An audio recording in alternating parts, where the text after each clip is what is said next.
Hi everyone, hi and welcome back to yet another episode of Battle Rap Resume. Thank you so much for joining me. This is your host Tom Quee. I just want to start off by saying again, thank you to everyone that's been listening, that's been subscribing, that's been commenting. The reaction has been fantastic. People are really kind of latching onto the show, and I think crucially because the show kind of filled a niche. People want that long form content with the battlers, and that's what we're going to keep on giving you. And we're also going to start looking at other people in the scene as well. I think it's important to realise that battle rap is very much a kind of an ecosystem in which all the way from the battlers themselves to the people who run the leagues to the people behind the cameras to the bloggers involved. I just want to quickly say a personal thank you to Chris Mitchell, Battle Rap Chris. He was good enough to join the show a few weeks ago, and that was a fantastic episode. Definitely check that episode out. Definitely subscribe to the channel. You can follow us on Twitter. That's at Battle Rap Resume. You can go on the YouTube channel, as I say, check out the old episodes. battlerapresume@gmail.com is the email. We have a Redbubble shop. We have a blog. You've listened to all the episodes. You've heard me say all these things before. I'm going to say them a million times before, but I appreciate that it's getting a bit ad nauseum now. So thank you for sticking with me. So my guest today is a really exciting guest, someone that as I was saying prior, I want to get people sort of in the different eaves of the scene, people not necessarily that are on bars spitting about people's mothers, maybe people that are editing people about spitting people's mothers. And that is my guest today. My guest is someone who is high up in King of the Dot, works closely with Avocado and all those guys, editing as well. CLAYTON DAHM. CLAYTON, what's up, man? What's up, man? Thanks for having me. No, it's great to have you. And I mean, I appreciate that, a lot of people who follow King of the Dot closely might not be aware of who you are, let alone people who follow Battle Rap Resume. So can you just give us a quick biography, a quick intro? Yeah, my name's CLAYTON. I do pretty much all the stuff that Avocado used to do. Avocado is kind of like risen up to like a director position where he's now booking battles, and he's kind of like telling people where to go and what to do, and he's no longer like he's still doing a little bit of editing and a little bit of work like that, but he's no longer holding the camera. He's no longer doing any of that. So he doesn't film the bunker then? No. Oh, okay. He's the one who runs the switcher. So if you ever see like it go from the interviewers or like Laughing Stock and Dirtbag Dan to whatever, and he's the one who puts the tweets up. He makes sure that the stream is like running good and the audio is not messing up, and so he's taken on more of a director role. But I have been working with King of the Dot for about a year and a half now, editing their battles, and slowly progressed into shooting the actual battles. And I'm also in charge of their extra content department, I guess you could call it, because we've been really pushing that this year. We've been trying to like branch off into like making it almost like separating brands from different leagues, Yeah, so is that kind of the battlers read mean comments? Is that sort of thing? Yes. So we got multiple. You don't series. read mean enough comments, by the way. You seem to edit it, because like some of the truly like vicious comments are like when it was Roan, I was like, okay, good, people go in on Roan, but it was a bit. I thought the Moneybags one was funny. Yeah, I actually didn't do the Roan one. That was actually Joe Cash who did that. He shoots and edits Ground Zero. I didn't do that one. That was one of the few ones that I did not do. But yeah, I see that comment a lot. And it's really a touchy subject with that series, because what if they're willing to read mean comments?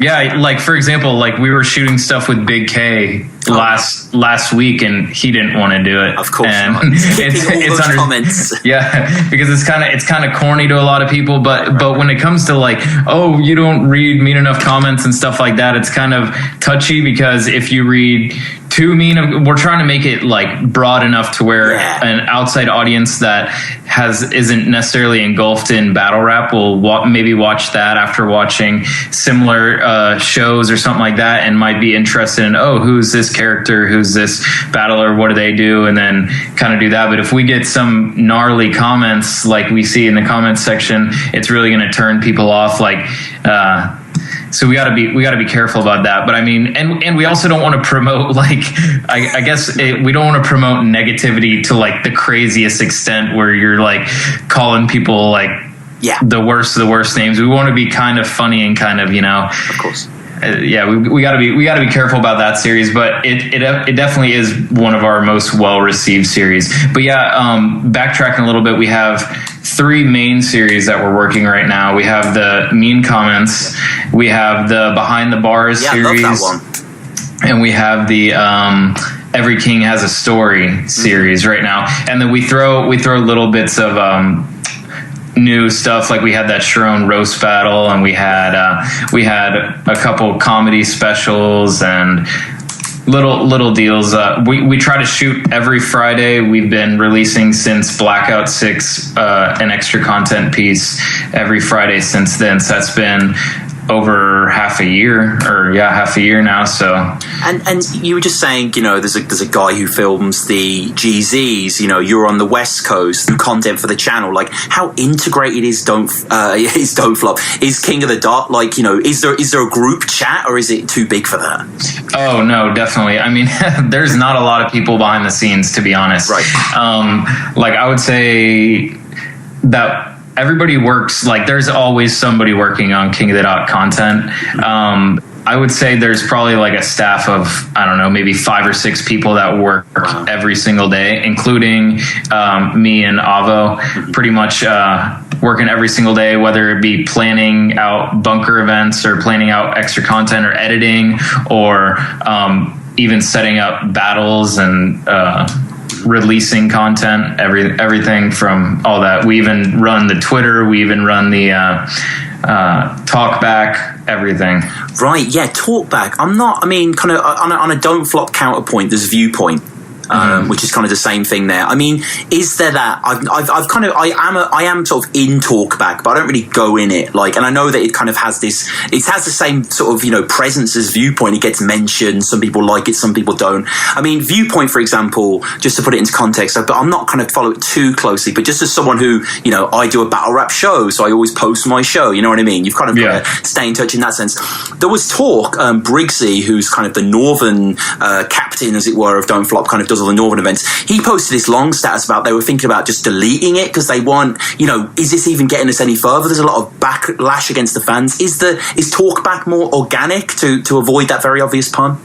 I mean, it depends. I mean, there's people from every spectrum that will say yes and will say no.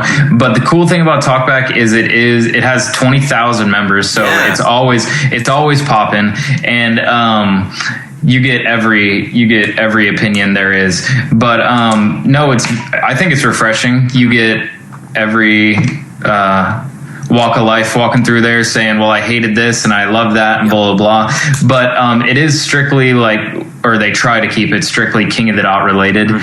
So you can't, you see people come in, try to talk about Don't Flop or URL or whatever. And they try to keep it as strictly King of the Dot related as possible. But whenever major events do go down, there is discussion and stuff like that. But it definitely is a community, and it's a very touchy community. I mean, everybody has their own opinions, and you can imagine 20,000 people with opinions. It gets kind of crazy. Yeah, sometimes. Exactly. And I mean, just to timestamp this episode, currently the World Dom 6 announcements are dropping, and I was very happy actually to see our very own Unanimous is going over there to battle Sketch Menace. Which should be, that should be interesting, especially with Sketch's appearance at WD5 with Disaster, and then with Unanimous's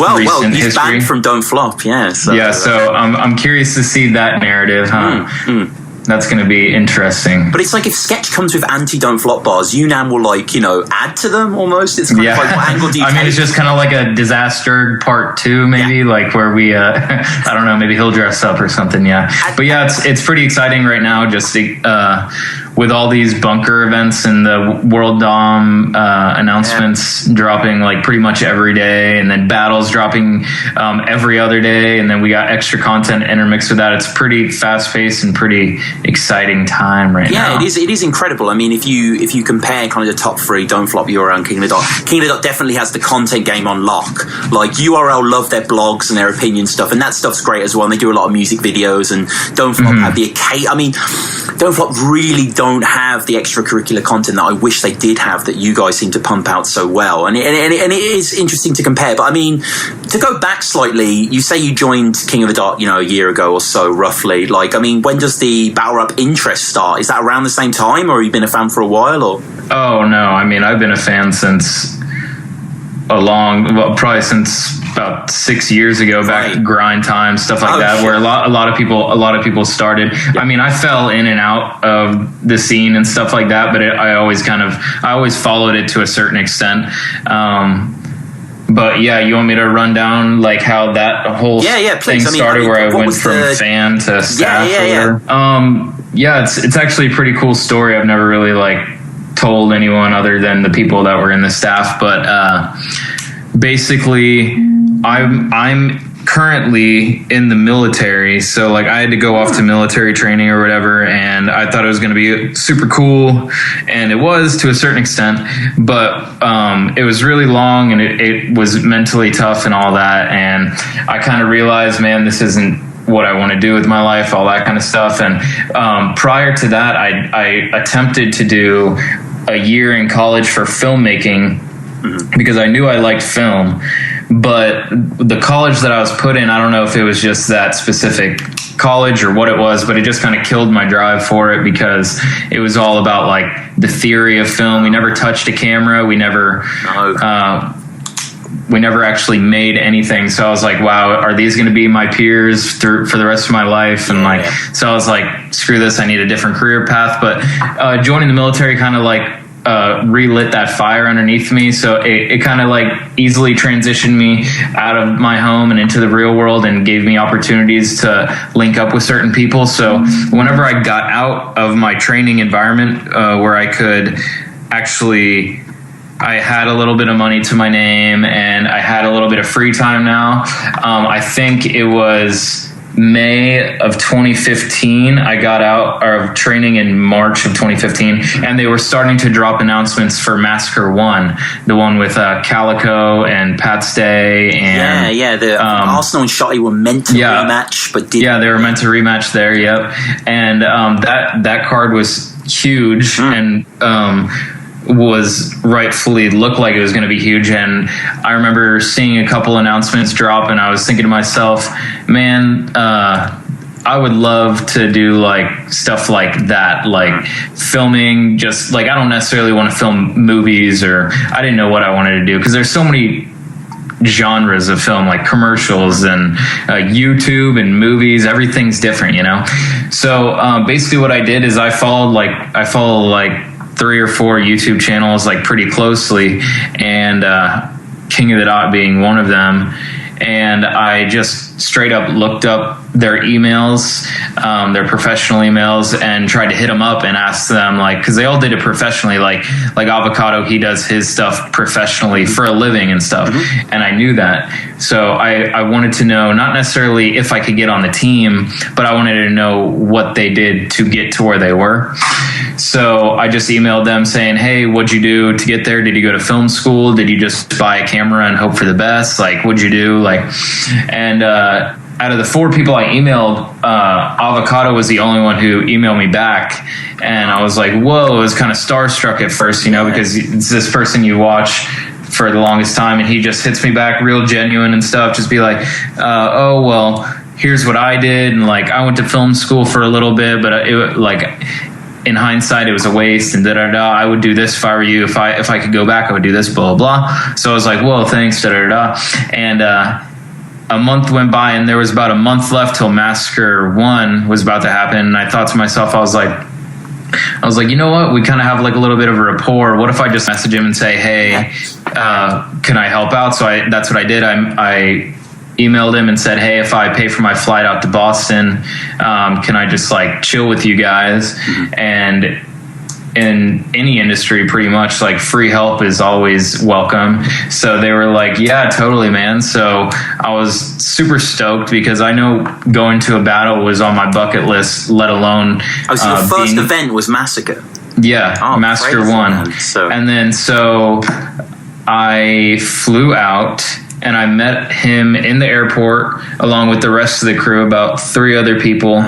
And the whole experience was pretty surreal. Like I walk into the hotel, and in the lobbies there's Pat Stay and there's Organic and all them just chilling there, and K Shine and Dirtbag Dan, all these people that I've been watching, and I'm straight up like carrying cameras and stuff like that. I'm not doing anything technical. I'm literally doing like the cliche heavy lifting stuff. Sure.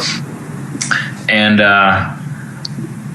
kind of long story short, the event happens, and I'm setting up the barricades. I don't know if you've ever been to a battle? I've been to many, but like kind of don't flop ones that are less kind of. I mean, King of the Dot one seems. Well, I'm sure it's relatively. Yeah, so I mean, I've never been to a don't flop battle, but I'm sure it's similar in the setup. But you got the barricades, and you got the cords and the standard like lights and whatever. And that was basically me, the person setting up the barricades, the person making sure bags were accounted for. And it was a well lit event, man. Congratulations. Oh, I mean, I didn't do the lighting design or anything. They just told me, yeah, put that there, whatever. Yeah. And I was just down for it all. I mean, I was stoked. And then Kyle basically gave me the footage and said, if you want to help me edit too, you can do that, because that's where the majority of my experience lied before filming, because I didn't know anything about cameras, anything about like focal length or lighting or anything. I knew about editing though. So he let me help him edit Massacre 1, and going back and watching how I edited Massacre 1. I mean, he did the intros and the outros, and I did the cutting between angles and cut out like I like cut down chokes or like any bullshit that was like in the crowd or anything like that. I cut little things like that out, but basically that's how it started. And then the next event I went to was World Dom 5. Wow. A couple months later. Yeah. And then there was Back to Basics 3, then Blackout 6, and then just pretty much every event since then. It's like a fairy tale story. Like, I know. Shout out Avocado for being such a good dude to just. I know. I mean. You know. I know. He is like the definition of a mentor for not only me, but a lot of people behind the scenes. Mm-hmm. There are people like I said, he's not only the film guy. He does sets up battles, and he really knows what he's talking about when it comes to like even like customer service and how to talk to fans and how to handle situations that I know my impulse would be to lash back or whatever, and he has a very level-headed approach. So he's definitely very important when it comes to behind the scenes. And I tell people, and I continue to tell people, that I truly believe that he is probably the most important single person in all of battle rap, period. Yeah.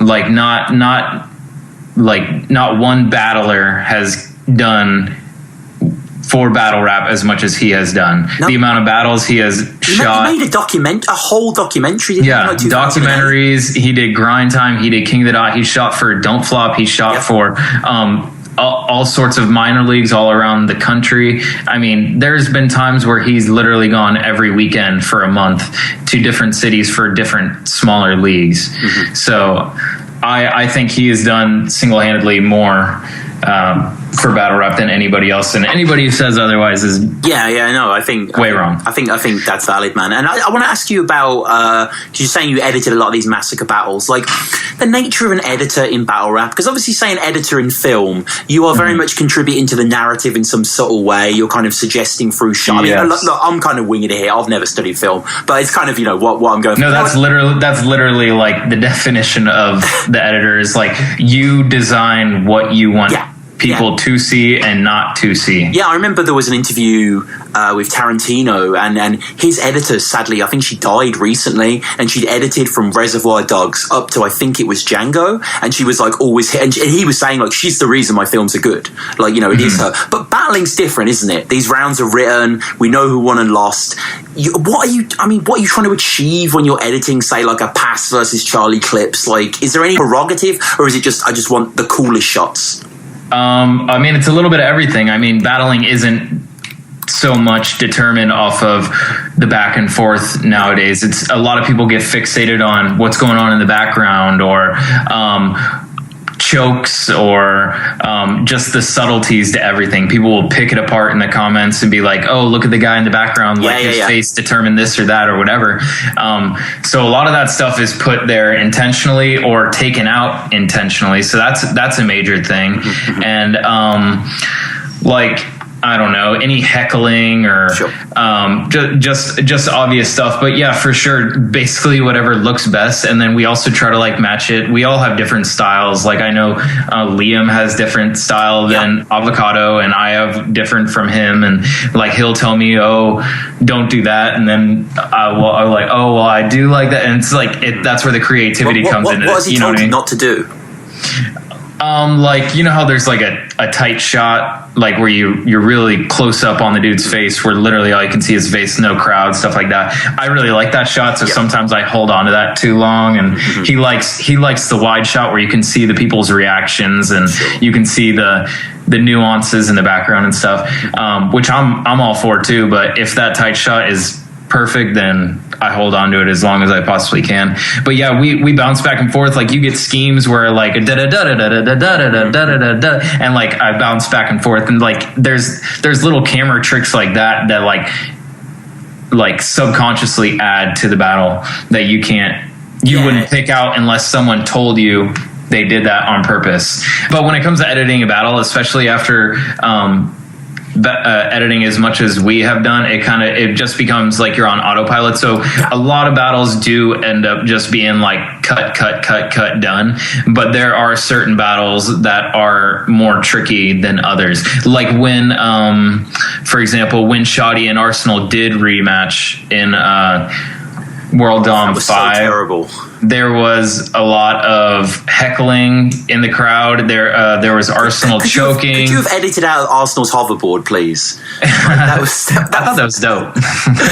It was just like that's Doflop's marquee battle, and there was kind of shitting all over it, really, bro. Or hovering all over it. And then, but like, there are certain things we cut out, and like people would never know if we didn't tell them, or there are certain things that you add in that people would never have known if you didn't tell them and stuff like that. But the cool part about editing after the fact, and I know Ava would attest to this, is like we are the like kind of gatekeepers. We're kind of like we're the last step between this footage not existing and this footage living forever. So we're like the last step in the puzzle. So it's pretty cool having that kind of power, but with that power comes like a lot of responsibility, you know what I mean? So no. And what is the life cycle, should we say? So Massacre, let's just use Massacre as the example. So obviously you did the PPV, but kind of disregard that. So you film the battle, and then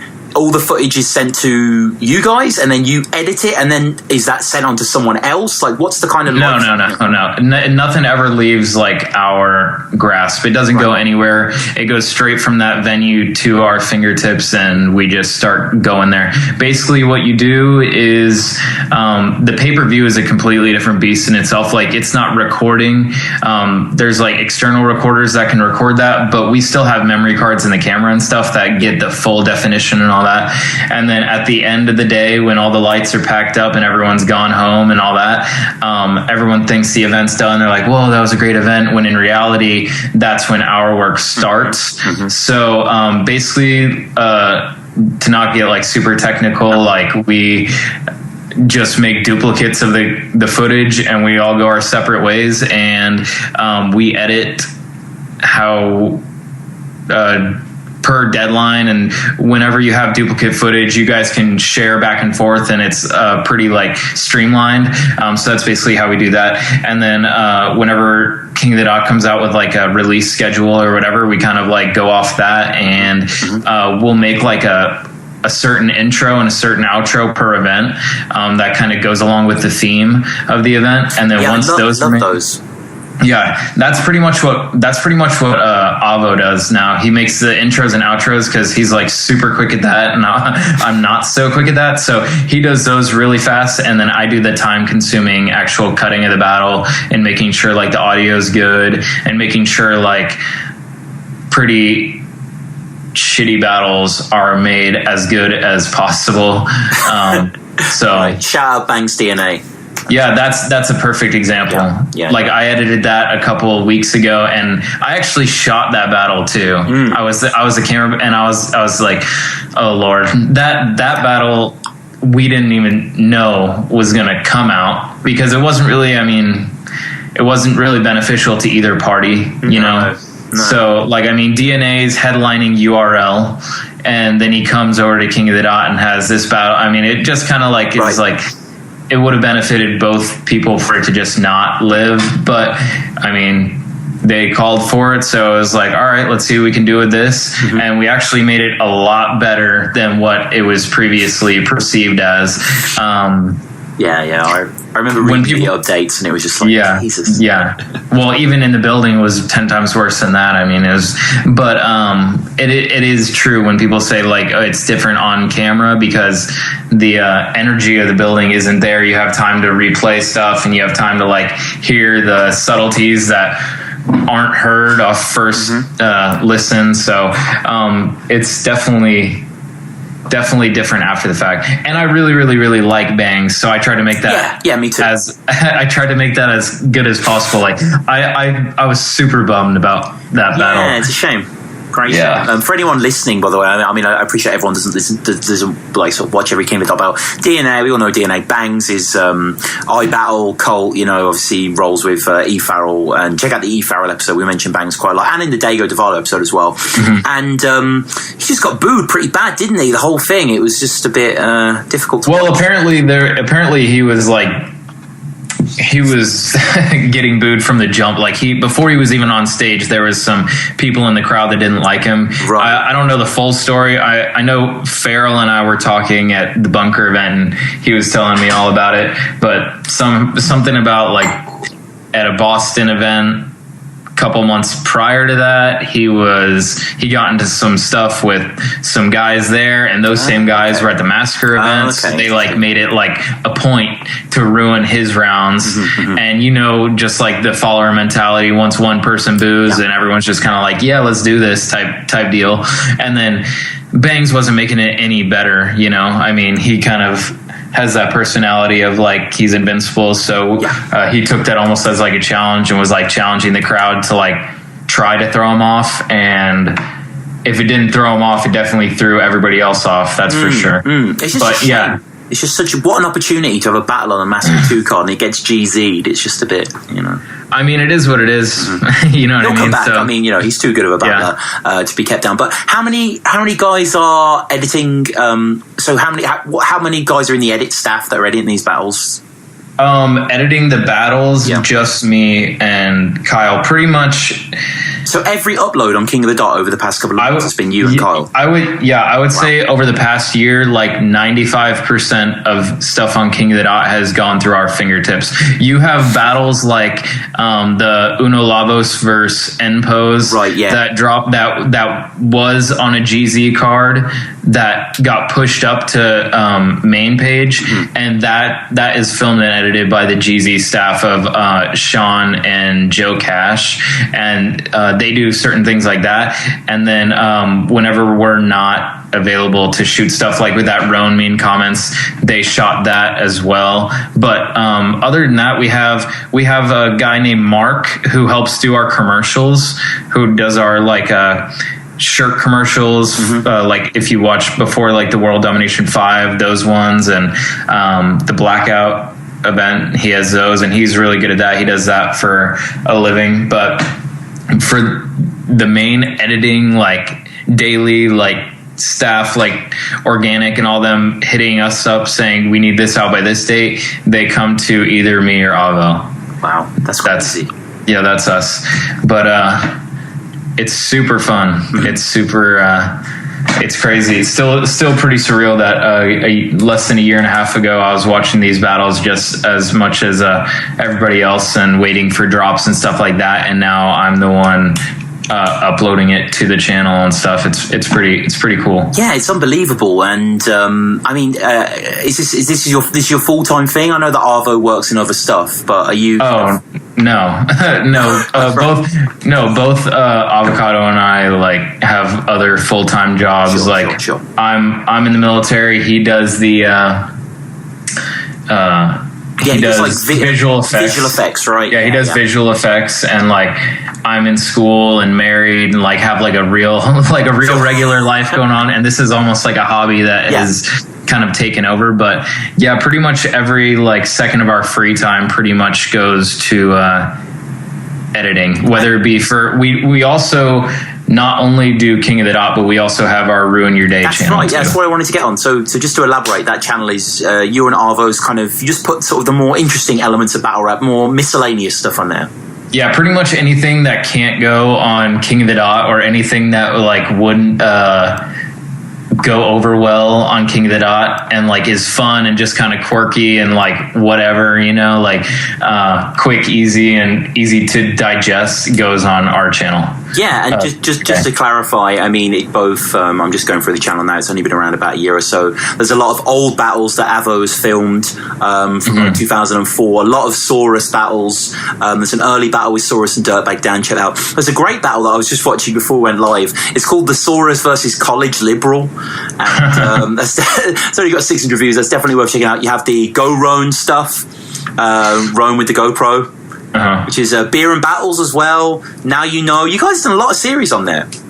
Yeah, it actually was Kyle's brainchild. Before I met him, he had already started the Go Roan series, and he had already started the beers and battles. He brought me on. We started at the beginning of this year. We wanted to like really buckle down, and we wanted to make that channel as big as possible, because we had the resources, we had the knowledge, and we had the contacts to like get footage and do all that stuff. And so we tried out that series Daily Spice. And we have 70, I think like 76 episodes of those, and we were doing pretty well. But unfortunately, with like with King of the Dots, or not King of the Dot, YouTube's copyright policy, like there was a lot of infringements and whatever. Even if we had like written statements saying like you can use this footage, like the automatic bots would take it down, and it was just getting to be like a pain, and we were like borderline about to lose our channel, and we didn't want like battles and beers and battles and the Go Roans to all be to waste for some 30-second short little whatever. But I mean, it was all in good fun, and we have a ton of funny, lighthearted. We try to keep our channel as positive as possible, because with battle rap it has such like a stigma of being like the most negative of negative like mediums to be a part of, and when in reality it's not true at all. If you watch our Daily Spices, like there's 70 something examples of positivity in battle rap, and like funny, like you're gonna laugh at every single one, you're gonna smile or whatever. And we have the Uber ride with Pat Stay was a short series we did. I think it was 8 episodes, and that actually came off pretty well. And that was literally the car ride to the title match between Pat and Ilmac at World Dom, and it was like a 45-minute car ride, and it was Pat Stay and the film crew heading to the venue, and he was just talking up a storm, and we just decided to roll on our iPhone, and we split it up into 8 episodes, and that's how you get it. So it's kind of short-term thinking. Anything funny, anything is battle rap related, we try to upload on that. And then we have a recent addition to the channel. Laughing Stock has done weekly battle feed. Battle feed. Yeah, that was his whole idea. He tried to start it on his channel, and we asked him after seeing one episode, hey, do you want to just do exactly what you're doing, just merge over to us? And he was like, totally. And we help him with whatever he needs help with, but for the majority, he has total creative reign, and he writes all of his jokes, and he's kind of like made a name for himself just off that series alone. Now he's hosting pay-per-views, and he's battling on. Yeah, he's battling as well. Yeah, he's doing interviews. He did the past, I think, 2 bunker events. He's been doing the commentary. Yeah, he did it with. It's amazing. I just want to say, anyone listening, definitely check out Ruin Your Day. It's a brilliant channel. On the Battle Rap Resume YouTube channel, I kind of do a bit of a Minnesota Luke impression for Don't Flop and try and kind of catalog interesting moments in the league and stuff. And I think that is a compulsion that Avocado and yourself clearly have. The archivist, the historian. You want people to know about these things that go down. But yeah, seriously, weekly battle feed is just absolutely genius. This might not be a reference you'll get, just it's more of a British comedy reference. But anyone listening that's familiar with Chris Morris or Brass Eye or The Day to Day, which was kind of early 90s, very subversive, kind of sarcastic humor, it's very like that, but it's battle related. Because the thing is, it's both ludicrous and ridiculous, but very informative. Like, yeah, exactly. Which is what's really good. And they're like, they're only like 5-minute episodes, but Laugh and Stock, like, I want to get you on the show, man. So if you listen to this, I'll hit you up because that would be brilliant. But no, it's a great channel. It's a great supplement to have. Yeah, it's awesome. I think it's probably the best series that we've got going as of right now. Everybody, like, it's almost like people look forward to it every week and they wait for it. And it's awesome to have that kind of following with that. And he's done it totally from the ground up. And it's super awesome to see that. But yeah, with Ruin Your Day, we just kind of took a backtrack a couple months ago whenever we got like our copyright claims going a little crazy and all that, but we've kind of stuck to the beers and battles, and now we're kind of trying to just stick with more original content, original ideas, basically anything that can't be put on King of the Dot or be put out to those many eyes and be well received goes on ours. And you recently did the Drunk Film Cruise bunker recap. Oh yeah, which is great, and that kind of leads us into the bunker as a whole. The bunker, which is something that I've been watching. Just I've been a battle rap fan for years now, and like when I heard about it, I just thought that is such a fucking great idea. Like, I'm so happy that that's happening. Like, I mean, you joined King of the Dot about a year ago. So were you? I mean, was Avo making the move for the bunker when you met him? Was it still gestating, or? No. I think it was about the time in between. There was a pretty big gap in between Back to Basics 3 in San Jose. That was in October, and then the next event wasn't until February, which was Blackout 6.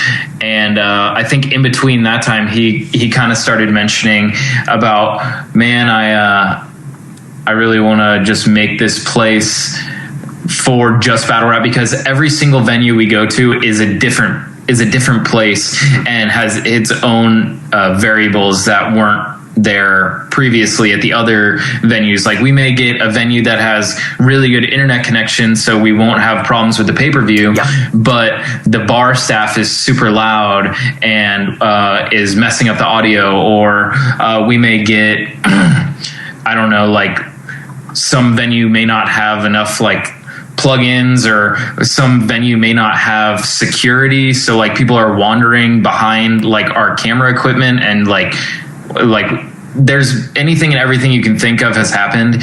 And he wanted to make an environment that was totally controllable by him and J-Pro and him own it jointly, but J-Pro kind of handles like the analytics part of it, like that, how everything's gonna actually get paid for and get booked and stuff like that. And Kyle's like the creative mastermind behind it and kind of does all that stuff.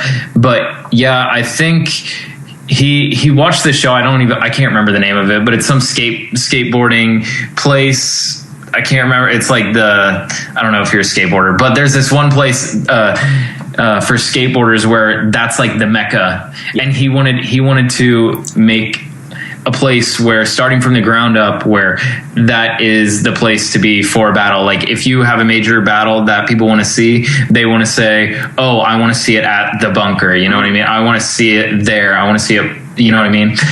So he just dove in and literally, like, he was like, oh, I found this venue, and not even a month later we were having an event there. Yeah. So once the ball started rolling, it rolled really quick, and all the battlers were super down, and a lot of people have been really understanding in regards to, like, they're doing this out of their pocket, and they have a lot of risk riding on this, so they've been super accommodating and super what's the word? They've just been totally down. You know what I mean? You get everybody. There's like, seems like lines of battlers that want to hit up the bunker. You know what I mean? But he's also seen little problems with events, not necessarily venue wise, like how many battles are at an event. Like you get a battle event that's like 20 battles, oh my God, yeah. and you know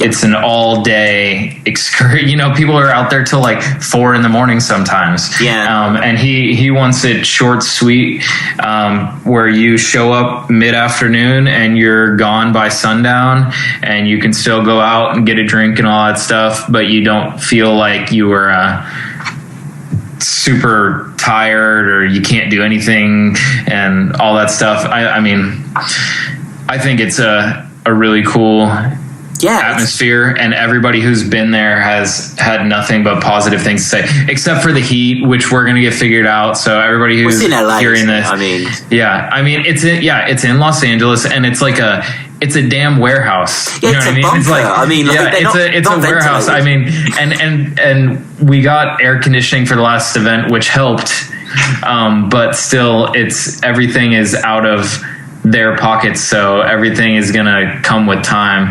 But I mean, we're only 3 events in, so we're 3 or 4 months in, and we've already made the majority of the improvements that we need to make, and it's got a lot of potential.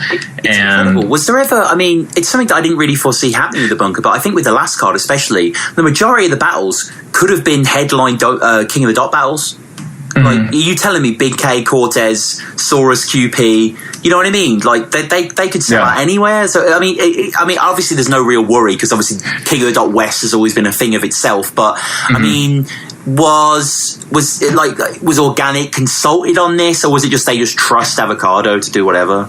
I'm not 100% sure when it comes to that, but I know they do trust Avocado and J Pro. I know they are literally the ones thinking of the battles, booking the battles, getting it all set up, getting the camera crew set up, and lighting and all that stuff where they want it and how they want it, and edited how they want it and uploaded all that stuff, like pretty much from start to finish. It's their brainchild. Now I'm sure there's like certain discussions when it comes to dropping on King of the Dots platform. I know there's got to be like certain boundaries and stuff and checks and balances, but I mean, yeah, totally. Every card has, I can't think of one battle that's happened in the past all 3 events where I'm just like, yeah, that probably shouldn't have happened, or that wasn't a good battle or anything like that. What's really cool is that you do get that one major headliner where everyone's like, oh, Big K, Cortez, whatever. But what Kyle and J Pro have really been pushing for is pushing the smaller, quote unquote smaller, like overseen names that have been in the scene for a long time that people rarely see, because these major mega events only happen like twice a year, and if they don't make it on that, then you got to wait another 6 months, you know what I mean? But with these monthly events, you get cats like Madflex and Megadeth and Fredo and all these West Coast people especially that haven't been getting a whole lot of shine. Peanut, that they're really trying to put the magnifying glass on, and they've been shining way more than people expected them to, especially for like the preconceived notions of, oh, I've never heard of this name before, so it's probably just going to be a filler battle. And then when they buy the pay-per-view for that big name, they see that, and then now you get fans of them. And yeah, I mean, is it possible to make a request for someone that I think deserves a bunker battle? Shoot it his way. Yeah, totally. I'll just say this I mean, I've had him on the podcast, and everyone knows I'm a big fan of him. I don't know if you've heard of Daigo Duvall. He's an iBattle guy. He's an absolutely incredible writer. He's been battling for like 3 or 4 years now, and he said that Gully had sort of said something about him getting a GZ or something, but I definitely think he would kill on a bunker card. I think there's no doubt. He has a brilliant punching style that I think would go down really well. So I don't know, if you want to get in Avocado's good books, maybe you can just say that you. I'll run it by him. Yeah. I'll run it by. But I'm sure there's tons of people. Like, I can only imagine what their inbox is like, because I've only heard nothing but positive reviews from not only the battlers but fans there. A lot of the people are regulars, since it's not a venue that's moving. Is it like 50 capacity or something like that? It's ridiculous, isn't it? I mean, that's relatively small. Yeah. I just can't believe how small it is. Yeah, it's tiny. Yeah. It's pretty small, but I mean, it's just enough. You know, it's big enough to get the turnout that you want, to look good on camera and get good crowd reaction and stuff. But it's not so big that you're like crammed in, and if you're in the back, you can't see. Everybody in the venue has a perfect sight to the actual battle, the way it's set up and all that stuff. So no, it's literally formulated for the perfect battle venue. You know, the way the stands are made is perfect for the fans. The way the pit is made is perfect for the battlers, perfect for the camera crew, the lightings, all that. There's certain like minor things, like we were saying, the heat, and like certain we've had certain noise complaints from neighbors and stuff like that. But other than that, like, those are super easy fixes that will come with time. But when it comes to like the fundamentals and like the building blocks for the actual bunker, like it's there and people see it. And like I said, it's got a lot of potential, so stay tuned. And it's monthly too, so it's like, if you don't like this one, or if you can't get this one, then you got the next one, you know what I mean? And it's like non-stop flow of and bam, bam, bam. Battles events, or are you aiming for anything different? Or say it again? Are you aiming for consistently month by month battle events or gigs are you going to do? Oh yeah, that's another thing. They're trying to, and that's another thing I forgot to mention, is like, the bunker is not King of the Dot only. You know what I mean? There's been other leagues that have they're open to work with. They want to have any and every league in there if they want, but it just hasn't worked out as of right now. But don't flop at the bunker. I mean, it's all possible. I know Kyle's in good standings with them and all that. Is that maybe a little bit for wider concerns? I know Avo's cool with them, but it might be a bit. Oh, I mean, like I said, this is Avocado and J-Pro's venue. Yeah. So when it comes to their business decision outside of the King of the Dot, like schedule or whatever, that's on them. You know what I mean? So however they want to get their money, however they want to get their views and spread the scene or whatever, then that's on them. But yeah, they've been really trying to make a point. People kind of seem to overlook it, about like, yeah, this is for all of battle rap. I know LA Battlegrounds has been trying to book there, but just certain like minor things have been coming up, but it'll happen eventually. And then just any league, and not only battle rap can happen there. They've been thinking about doing like a comedy show there, and just trying different aspects of just entertainment. But yeah, I mean, they're paid for the space, so they're trying to get as much out of it. And if people want to use it, and it's promoting the scene, and they're in control of how it gets run down, then yeah, it's really exciting. I mean, it's kind of unheard of, isn't it, in the battle rap world?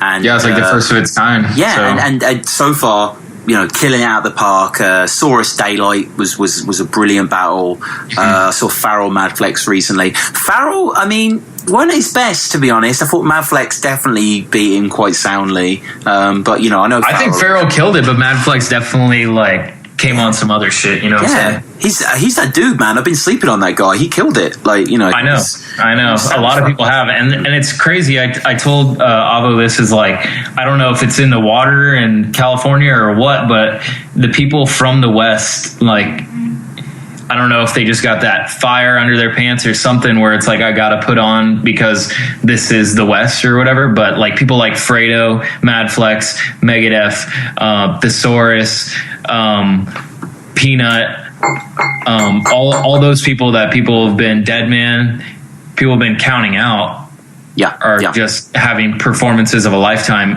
at the bunker. You know what I mean? So, and that was their intention. So it's all working out. I mean, personally, obviously I'm not one to give any sort of, guidance here, but it'd be awesome if you guys did like a throwback. I know Avo's a fan of this. If you did like a freestyle tournament, or like a Scribble Jam day or something, if you just kind of brought that element back for a few battles, it'd be great to see. It just, or maybe so have fresh. maybe have like a, I know they do that at World Dom. They have like a fun intermission where people just freestyle with, if fans want to freestyle or whatever, like you just hop in and just do what it do. But I mean, like I said, every event is different from the event before, and once they find their like little niche like of this is working, then I think they're going to stick with that, and then add on to that. But yeah, that's actually an idea that we've run before. We've run cipher ideas, and we've run all kinds of ideas, anything new and exciting, anything that'll get people excited to watch and spread. You should even do a showing of Avocado's like documentary, the West Coast documentary, just like sort of, you know what I mean, like a one-off kind of thing or something. I'm trying to get involved. I'm just jealous because like I'm fucking in Oxford, and it's like you've got this fucking LA bunker with all battle rap, and it's just it's so cool, man. It's so good. So I think that about wraps us up, man. Obviously, originally we were going to do me and Avocado and yourself, but this has been great nonetheless, man. It's been I mean, we can keep talking if you're down. If you have time. Kyle was on a little time constraint because he was on his lunch or whatever, but I mean, I got more if you want to. Yeah. Well, I wanted to ask kind of more specifically, I guess, about your tastes. Like, I mean, I know you kind of have to be unbiased as your kind of cameraman position or whatever, but I mean, who are the guys you love? And a little bit like we don't have to be unbiased. Like if you ask Avo, he's like one of the least unbiased like battle rap fans. Like he's like West forever, you know what I mean? Right. So like even Moneybags Pass, if you ask him, he says Pass 3-0. You know what I mean? I don't know if you've seen that battle, but even Pass admitted that he lost, and he doesn't jive with that. So personally, who are my favorites? It's going to be corny as hell, but I've always been a huge fan of Disaster. Well, of course, he in my eyes is the most talented battle rapper of all time. Yeah, and anybody who says otherwise, I'm just kind of like, all right, you're just one of those. You know what I mean? You can hate on him. I understand why people would, but there's no denying his skill. Yeah, there's definitely good reason to hate him for certain fans. But when it comes to like skill and stuff like that, I think he was like kind of the reason why I was stuck with it. I was just one of those fans. I wasn't like a quote unquote Diz fan, because Diz fans are like kind of like a breed in themselves where they like get pretty nasty if you don't like. Anyways, I was just like a Diz fan. Like I liked what he did, but I wasn't like so hardcore that I was like Diz or nothing. You know what I mean? But other than Disaster, I mean, I really like Pat Stay. I really like Mad Flex. I think E Farrell's super dope. Yeah, I like Bangs. For like up and comer people, I like Bangs. I like who else? SM's pretty dope. Okay, for up and comers. But for like big names, there's pretty much like. I like Jonai. I like there's a lot of people like it's kind of cheesy, but like I kind of give people the benefit of the doubt, like because I look at these people, I was like, all right, maybe I don't like the way you said that or like not that I don't like it, but I'm not used to that, but it's definitely way freaking better than I could do. Right. So it's like, I'm not one of those people who's like, yeah, that's trash, because it's like, well, that's like 1,000 times better than I could do. Like, I wouldn't even be able to stand up on stage and like say my name. I'd probably like keel over or whatever. So like, just the fact that they go up there is like already gains my respect. So when they come with like a crazy performance on top of that, like you can go in my top 10, top 20, whatever, just off that alone. So like, I'm just kind of like a fan of like battle rappers, period. Like you got to do some like hella extra shit for me to like not like you. So pretty much it's like kind of corny, but like I like them all.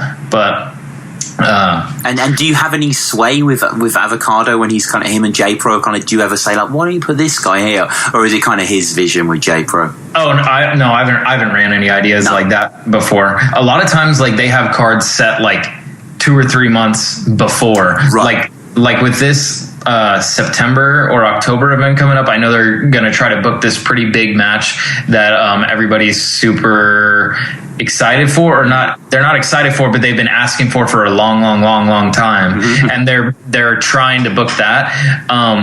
But yeah, they plan this stuff months in advance, and I trust their judgment. Like J Pro is a battler, so he knows like what it takes to get stuff done, and like what talent is when he sees it. And I'm just kind of like like imagine asking just any of the fans you see in like comments, hey, set up a card, like you'd be all over the place. You know what I mean? Yeah. And I'm not so egotistical to be like, yeah, I know what I'm doing now just because I edit battles. No, like I'm just like another fan that edits battles and like puts out content and stuff like that. But before I forget, speaking of content, one of the main things that kind of backtrack into like the beginning of what we were talking about the extra content for King of the Dot, that's like kind of like my bread and butter right now, other than editing the battles, because honestly, editing the battles only takes me like an hour or two. Yeah. But editing these other series is super hard because you are given a blank slate and having to come out. You're having to tell a story, and you're having to portray a message and stuff like that, rather than just being like, okay, here's the footage, make it look good. You're actually having to put some thought and plan into some of these extra content ideas. Like even with some of the Ruin Your Day stuff, like Kyle did a lot of that when it comes to like pre-planning, like questions and scenes, and like even when he does trailers and stuff, like he has a vision in his head and does that. So I was talking with Travis and Avi, or Organic and Avi. They were really wanting to push extra content, is what we call it, for King of the Dot, because it seems like with these battlers, there's people say like, oh, that's a URL battler, or that's a Don't Flop battler, or that's a King of the Dot, but a lot of these people bounce around to different leagues, you know, so there's not a lot that separates a Don't Flop from a King of the Dot. When you have Sharon over at King of the Dot all the time, but he goes over to Don't Flop a lot too, you know what I mean? Or like Big K has just as many URL battles as he does King of the Dot. So it's like what separates them from watching Big K on King of the Dot than Big K on URL or something like that, you know what I mean? So it's kind of just comes down to branding and stuff.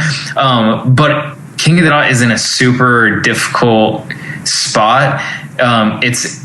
It's a good spot to be in, but it's super difficult. Like Don't Flop is super regional, and URL is regional too. Like Don't Flop is relatively easy to make those webcam videos and stuff like that, because I've never been to England, but it's relatively small. Yeah. And like the whole Europe, like Europe itself is relatively small. Like, so you can literally call up so-and-so and be like, hey, swing by and let's film this, you know what I mean? Or hey, like let's get us 5 together and we can do a Bad Bars or something like that. And that's why URL is able to put out so much like shit talking trailers and stuff, because they're all relatively New York, New Jersey, all like based there, you know what I mean?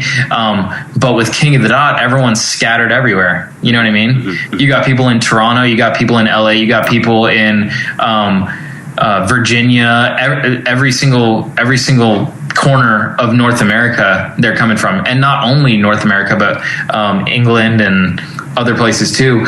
So when it comes to creating trailers and extra content and stuff like that, it's like a cat and mouse, you know, like we're trying to hunt them down and get a hold of them to maybe do this and plan that out, and to like shoot something like how Don't Flop would shoot webcam, where they would just call them up and say, hey, want to come over tomorrow or whatever, we could shoot this. Mm-hmm. Would take us like literally months of planning to be like, all right, well, we fly in now, or we fly in this day and you fly in this time, like I'll hit you up here and we can meet here, and then we can shoot. Like it's a whole process just to get that stuff done.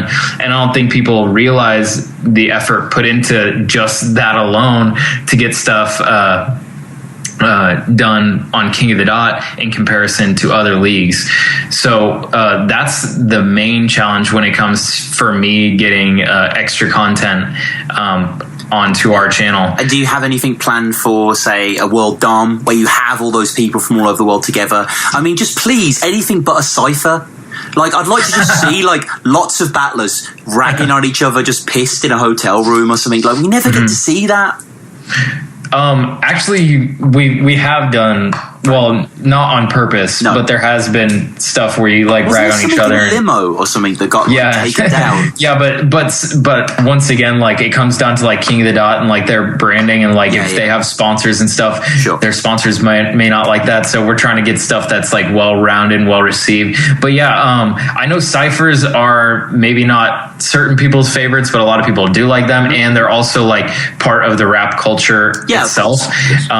Like for Massacre, we had King Los on one of our ciphers. Amazing. So that's like so that's people who look up King Los and type in King Los cipher might bring them to King of the Dot and say, oh, who are these other 4 guys? Let me look up them.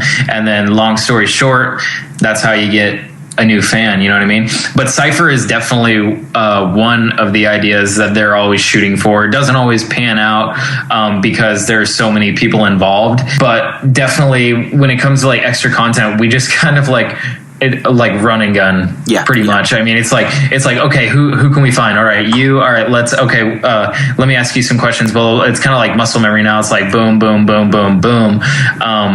We kind of knock them all out at once. Like when's this episode dropping that we're talking right now? Probably like 2 weeks or so. Okay, yeah. So this Friday, so this would have already dropped. This Friday, like we're releasing Every King Has a Story for B Magic, right? And so like people, like we've had Every King Has a Story with Roan, Head Ice, Dirtbag Dan, and B Magic. So it's like a little bit of everything, you know what I mean? Like you got that's pretty much every battle rap fan you can hit, you know what I mean? Like you got the URL there, you got the Dirtbag Dan, you got the Roans. Like people who like Roan might not like B Magic, and people who like B Magic more than likely do not like Roan. Yeah. You know what I'm saying? So you got a little bit of everything there, and same thing goes for Behind the Bars and YouTube comments as well. And then so we've the Every King Has a Story is just kind of like the interview. We want to hear basically how you got started. What was your first battle? Like, how do you think it's progressed since then? And certain individual stuff. It reminds me of something. My own show. Oh, yeah. And then the Behind the Bars was like my brainchild to them, because I keep telling them, I was like, look, guys, we got like thousands of hours worth of footage here. You know what I mean? How can we reuse some of this to keep it relevant? Because you see people who like watch a battle and then never watch it again. You know what I mean? Or forget that it ever even happened. Or you get people that are like, like I saw in the comments on that Mad Flex versus E Farrell, they're like, Mad Flex is, or E Farrell's dope, or no, Mad Flex is dope. He should face someone like Psychosis. And it's like, he has faced Psychosis. So like, that's when you would do like a recap of that, you know what I mean? So some newer fans, because you get fans in every day from all over the world, don't know that happened, you know what I mean? And like on a kind of just analytics YouTube level, it definitely baffles me. I don't know if it baffles you, how on a level unpopular battle rap is on YouTube. Like King of the Dot has what, 400,000 odd subscribers? That's really nothing. Like, you know, no battle rap league has 1 million subscribers yet. Whereas all these streamers, all these pranksters, all this stuff that isn't really content. Like, I get it. I know why. It's very accessible. Like, you get, like, Epic Rap Battles of History has a ton, like, you know. How is the joke more popular than the real thing? And, like, again, I do understand it. It's much more accessible. It's less dense. But it's kind of frustrating as well. And I guess, is that kind of what you're trying to do with this extra content, to kind of branch out into those latent audiences? Yeah, a little bit. And also just to like give people something new, you know. It's like we're a channel. Like when you go on TV and you watch a channel, it's not the same show, you know. It's not it's not the same show 24 hours a day. You got a little bit of this, a little bit of that, a little bit of this, a little bit of that. So somebody who likes Behind the Bars may not like the YouTube comments, thinks it's corny or something. And somebody who likes YouTube comments may not like the comedy stuff or whatever. We're trying to give supplemental stuff for free, mind you, to fans and say, hey, you like this battler, you like this personality, you like this character, here's a little bit more of them in a different environment, different realm, different scenario than a battle. You know what I mean? A lot of these people just see them just bars, that's it. And the end. You know what I mean? And a lot of people are left at a cliffhanger being like, man, I really like so-and-so. I would totally think he's like a cool person, blah, blah, blah. I'd like to hear more about him, da, da, da. And that's what that's there for. Like, that's why we started Behind the Bars. So people will be like, we try to take their most popular round or what they feel is their most popular round. And we try to ask them, like, how'd you come up with that? Like, what inspired you to do that? Is there anything that came up prior to the battle that you weren't expecting? Like, any insight basically that we wouldn't know of, that they know of, that a lot of people that were like, oh, like Fresco's third round against Thesaurus, like that's the best one he's ever done, da, da, da. If we got him to do one of those, then they'd be like, whoa, I didn't know when he said that he really meant that, or I didn't know that he thought of that on the fly, or I didn't know that this is why he thought of that, or whatever. So just that's where that series came from. And not to mention, it's like super easy to make because we already have the footage. It's already accessible. Yeah, I really like that. Kind of the way it's done. It's done like a director's commentary, isn't it? With the battle. Yeah, exactly. That's pretty much where I got it from. I was watching like director's commentaries and stuff like that, and I was like, this is like so easy to make. Yeah. But you know, what I found about that series is like, it's kind of like, not only is it just kind of like a one and done, like people watch it and that's that, but it's also kind of like people overlook it. They're like, nah, you know what I mean? Or like I did one with Mad Flex like 2 or 3 months ago, and this was when I knew Mad Flex was dope and stuff, and people didn't realize that, and people didn't give him the time of day. And we have everybody from like Sharon to Mad Flex to Psychosis to like bigger names like that. We're like Big K and all this stuff coming up, and people are kind of like overlooking these lesser names. We try to like intertwine the smaller names with the bigger names to kind of push the next gen coming up, while also keeping the fans of the quote unquote top tier interested. But yeah, the extra content is like pretty much what I do. Like nobody else is working on extra content for the channel. So any extra content that comes out has gone through my fingertips. And then so I'm super proud of that, and I think it's got quite a big response and a pretty good following. I mean, there are definitely haters, and like I'll never understand why people, I don't know if you've ran into this, probably not, since you're not on a actual Battle League channel, but yeah, I have very little subscribers, but yeah, you get these people that are like, what the hell is this? Like, this isn't a battle. Like, where's Disaster versus DNA, or what is this? And it's like automatic thumbs down, or unsubscribe or something like that. It's like, what? You know what I mean? It's like, we're literally like doing this for free for you guys. It's like the worst thing you guys could do is just not watch. You know what I mean? And I'd be okay with that. And it's literally just for like the small percentage of fans, like small percentage of Sharon fans that watch his, or wanted to hear how he came from his first battle to where he is today, or the small percentage of Moneybags fans that want to see him get roasted and roast back or whatever, so on. You know what I mean? It's like, that's who we're catering to, and if you're not one of those, then stay tuned for next week. There might be a new one. You know what I mean? So we're trying new things. We're testing the waters. This is the first time that we've had like consistent extra content. They've tried like a little bit of this, a little bit of that, and it just hasn't been consistent. But I think now that it's been we're being like the most consistent out of any Battle League, people are starting to recognize that, and people are kind of gravitating more towards our league for that. And I like how, you've got full reign of the King of the Dot channel. Like, it's not like an extra channel for content. It's the main channel, where you have X amount of subscribers or whatever. And are there any series that we might see, say, like this time next year? Would there be a few other series like Behind the Bars that are established? You got any ideas or? Not at the moment, but you know what? I've been like telling people in like talkback and on Twitter and stuff like that, like, if you have ideas, let me know. But every time I get a response, they give me some like crazy idea that's like not really feasible. They don't really understand, like, like that would take a lot of time and money and effort to do. Like, go to which I really like this idea, by the way, so don't cut me out. It's like, do like an episode of like what is it, Cribs, right?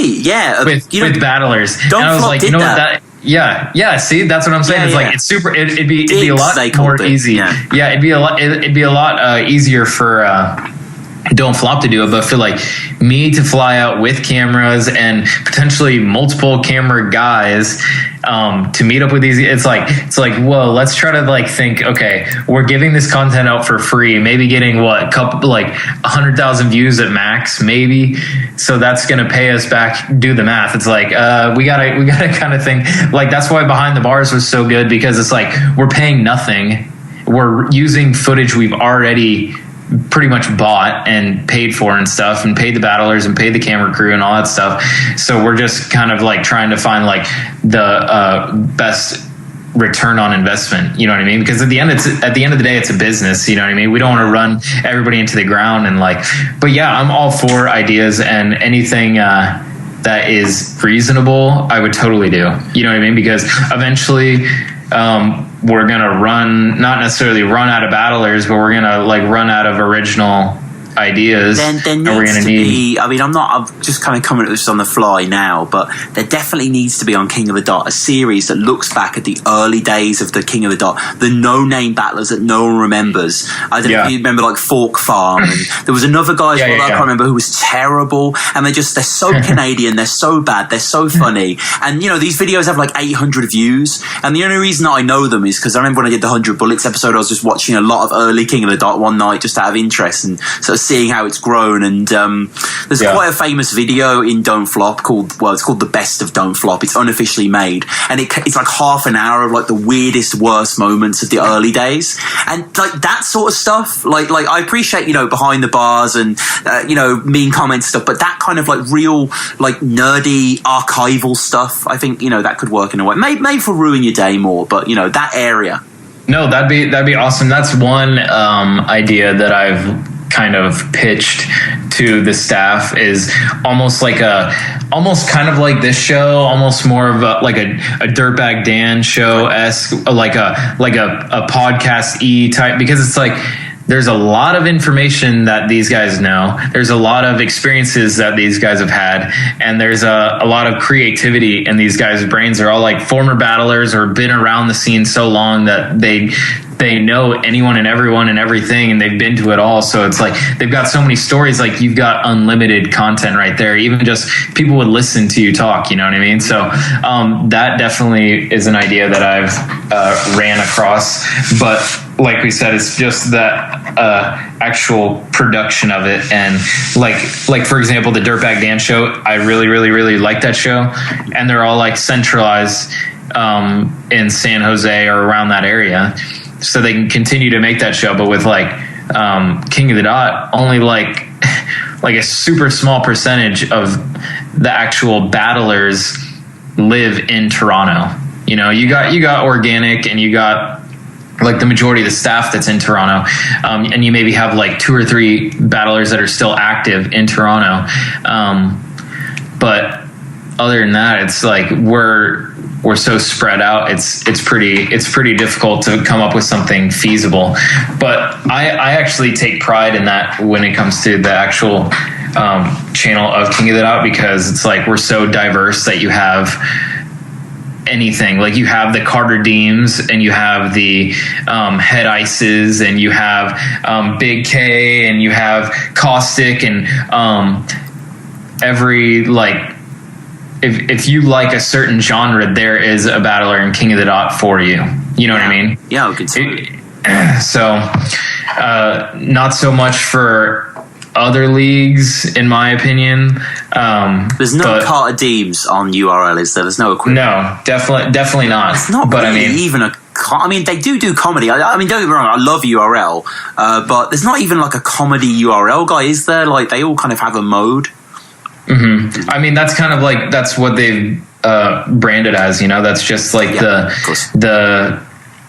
the street they took. We went one way, they went another, and they kind of like stuck with like the grittiness and the like hardcore gun bars and whatever. And we have a little bit of that too, but we also have a little bit of this and a little bit of that, and we kind of get. It's almost like the flip side where we get put in the box because of that by saying like, yeah, all of King of the Dot is corny joke stuff, when that's not really true at all. I mean, if you look at like Massacre 2, for example, like I don't think there was one battle that was corny jokes, you know? I mean, you had like the Carter Deems versus Cheddar Cheese, and that was kind of lighthearted and super, like that was one of the most super marketable battles. That battle didn't have one cuss word in it, which is not very common. No. So like you can market that to a large audience, but that is a huge like stigma that people have, or like mindset that they're stuck in. It's like, oh yeah, I saw this Carter Deems Cheddar Cheese, so that's all King of the Dot is. Mm-hmm. You know what I mean? Or like I saw the compliment battle between Pat and Roan, and that's all it is. But they didn't see the URL S or the Don't Flop like, S. Pat Calico, like even the same. Yeah, exactly. Or Diz Iron or whatever. Like even these battlers on King of the Dot have multiple modes. Like Disaster can be funny, can be aggressive, can be that. Pat Stay can be funny, can be aggressive, can be all. So it's whatever you like, you know what I mean? And we understand that you're not going to like everybody. Like people like the Mad Flex E Feral. Some people really like E Feral in there, and some people really like Mad Flex. And then so like it's whatever is your cup of tea, you know what I mean? Yeah. And talking of cup of teas, just to wrap up, I mean, Don't Flop. Are you a fan of Don't Flop?